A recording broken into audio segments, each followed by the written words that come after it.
Um grupo de investigadores turcos e chineses dizem ter encontrado a Arca de Noé. O achado foi localizado no Monte Ararat, no leste da Turquia, perto da fronteira com o Irão. Os exploradores, pertencentes a uma organização evangélica, identificaram uma estrutura de madeira antiga com 4.800 anos. A antiguidade já foi verificada através do método carbono 14, um dos mais rigorosos que se conhece. A Organização Internacional dedica-se à busca da mítica embarcação em que Noé terá escapado ao dilúvio universal. As his geologist, of course, is John Anton, and John was not on the expedition, but has extensively studied all of the explorers' samples and is revealing his scientific results for the first time today, exclusively here on Fox and Friends. Gentlemen, good morning. Good morning. All right, Bob, let's talk to you first about this expedition. As you know, as I've talked to you before, I'd like to call you the Indiana Jones. So what did you discover on top of Mount Suleiman in Iran?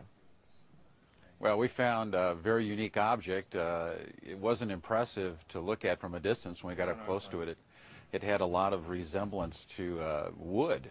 It was rock, obviously, but it did look like hand-hewn beams. A man in 1943 said he saw the Ark up there, so we were just following his trail. He gave me a map, and I went up there, and I was just reporting on what he said he saw. And I don't know if it's Noah's Ark or not, but it sure is interesting looking. All right, well, John, we want to bring you in.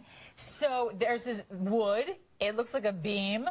You're the scientist who's supposed to be verifying everything that Bob found. What makes you or anyone think this is Noah's Ark? Well, actually, if you look at what was brought back, and I wasn't on the expedition, there were a bunch of samples that he brought back to me. And the samples actually fall into two categories. One is a set of rocks, and one is petrified wood. The rock happens to be, and most of what you're seeing there is rock. Okay. What you're seeing is marine material, marine deposited shale. And the other stuff, though, the petrified wood, is very interesting for the very reason what you said before.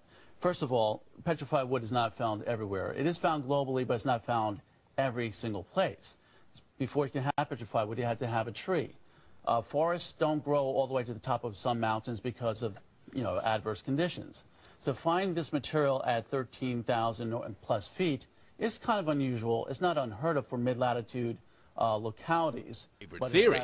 Now a group of Turkish scientists and Noah fans, evangelical Christians from Hong Kong, claim they found chunks of his eponymous Ark. Wooden chambers still intact, up here 2.5 miles above sea level. Hang on, is that straw? The wood carbon dates to around the time Noah was afloat. We are sure, said this Turkish egghead, these parts belong to the ship of Noah. Skeptics are, as usual, skeptical. But for those who believe in the Bible literally, Noah's Ark is a major plank. In 2006, very close to this latest alleged discovery, American Christian archaeologists found a rock formation they say resembles the Ark. This is the best Ark reconstruction I've ever seen, built by a Dutchman. Why are you doing this? To tell the people in Holland that the Bible is true. Lord! Is it the end? The flood, according to Genesis, was God's way of destroying a world that had grown wicked and corrupt. Noah, played by John Voight in the Hallmark movie, was charged by God with saving the animals. After months afloat, so they say, the Ark came to rest on a mountaintop. This mountaintop?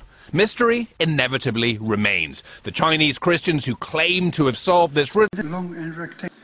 That leaves us with the following questions. Why would anyone build anything with huge and heavy beams above the 4,000 meter level on an altitude where one cannot breathe and live easily? Another question. Why would anyone build a huge sort of structure with more than one floor high up on a mountain while there's more than enough space around to build on? Therefore, my conclusion is... The plan was about 8 inches wide. I could see tenons, proof of ancient construction before the use of metal nails. We walked about 100 meters to another site. I could see broken wood fragments embedded in glacier, and some 20 meters long. I surveyed the landscape and found that the wooden structure was permanently covered by ice and volcanic rocks. And there's actually, according to the record of the holy books, we have 135 meters, and so it will be about 1/3 of the wrecks we have found, and the depth is about 50 meters. And maybe we have found 2 stories, so we have another stories upstairs. And we excavated about 2 meters or 3 meters to get inside, to get this relic. And the staircase mentioned by the Manfred, the first one, you can see that is in the first one. And also you can see that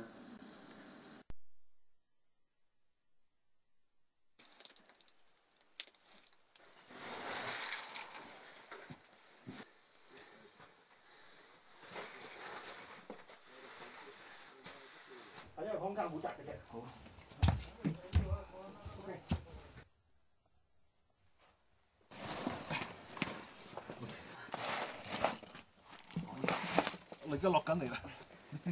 Yeah. You see the other side and let's go.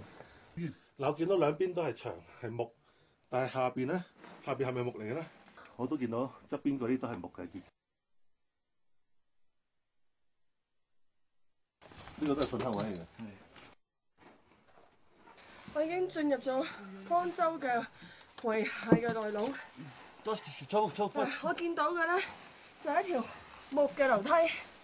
呢度係一條木嘅樓梯，聽唔聽到有木聲？好，我帶大家再望上去上邊見唔見到一條木？呢度一條木，呢度嗱一條差唔多成2、3米嘅長木。